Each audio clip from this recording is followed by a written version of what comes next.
ఉన్నప్పుడు 10 సంవత్సరాలు ఏం చేసిరో చెప్పండి. ఫస్ట్ ఏం చేసిర్రు చెప్పండి. ఎన్ని ఉద్యోగాలు ఇచ్చిర్రు?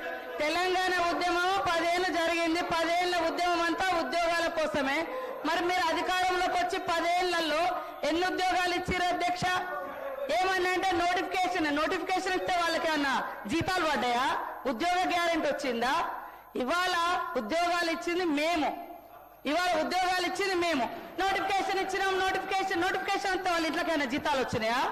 ఏమైనా ఆర్డర్ ఇచ్చిర్రా? ఇవాళ ఎట్లున్నాయంటే అధ్యక్ష వీళ్ళు చెప్పేది పాండవులు సంపాదించిందంతా కౌరవుల తద్దినానికే అంటారు. వీళ్ళు చేసిన వాటికే అప్పులకు కొప్పులు కట్టడమే సరిపోతుంది సార్ వడ్డీలు. ఈ రోజు హరీష్ రావు గారు ఇంత బాగా మాట్లాడిండు. మరి ఇన్ని వేల కోట్లు రైతులకు అప్పు ఎక్కడైంది? ఏ కాలంలో అయింది? ఇవాళ నీ నియోజకవర్గంలోనే 50% కాలేదంటున్నావు.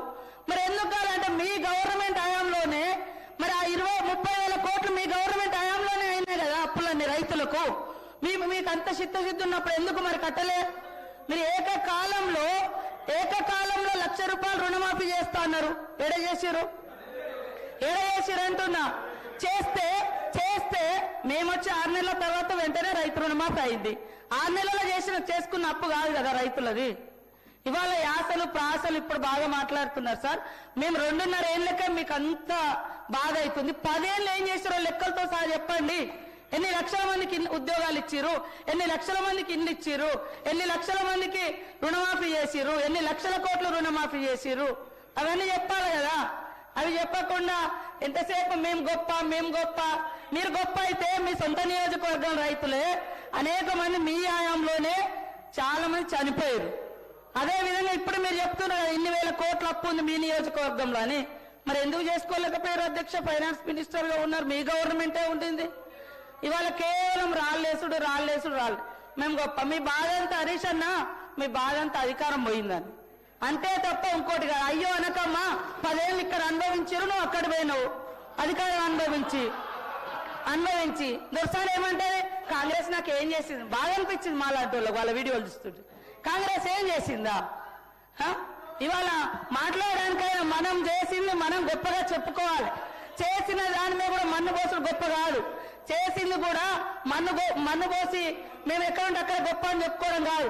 ఎస్ మా హయాంలో నేనున్నప్పుడు కదా చేసిన, ఇప్పుడు చేయలేకపోయినాం అని చెప్పుకోవాలి. కానీ సీటు మారగానే చరిత్ర అంతా చేంజ్ అయిపోతుందా అధ్యక్ష?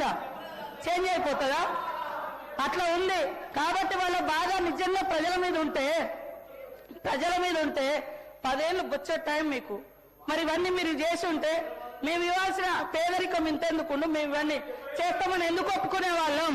మీరు చేసిన అప్పులన్నీ కూడా ఇవాళ అప్పులకు వడ్డీలు ఇవే సరిపోతున్నాయి. అయినా మేము చేస్తున్నాం. ఇవాళ రాష్ట్రంలో ఉన్న 1.5 కోటి మంది పేదలకు ఇవాళ సన్నబియ్యం ఇస్తుంటే మీరు ఓరవలేకపోయారు. ఇవాళ మేము ఇందిరమ్మ బీమా జీవిత బీమా పెడితే ఓరవలేకపోతున్నారు. ఏం ఓరవలేకపోతున్నారు? బాధంతా మీకు బాధ ఉంది తప్ప పేదోడికి ఇల్లొస్తే మీకు సంతోషం లేదా? మీరు రైతురి మీరు ఎన్ని ఇళ్ళు ఇచ్చే 10 ఏళ్లలో ఎన్ని ఇళ్ళు ఇచ్చి చెప్పండి. మేము ఈ 2 ఏళ్లలో ఎన్ని ఇచ్చినాం మేము చెప్తాం. మరి చెప్పకుండా కేవలం మట్టి పోసుడు దుమ్ము పోసుడు కాదు. మీరు చేసే చెప్పుకుంటూ మేమేం చేయాలో అది చెప్తే బాగుంటుందని కోరుతా ఉన్నా అధ్యక్ష.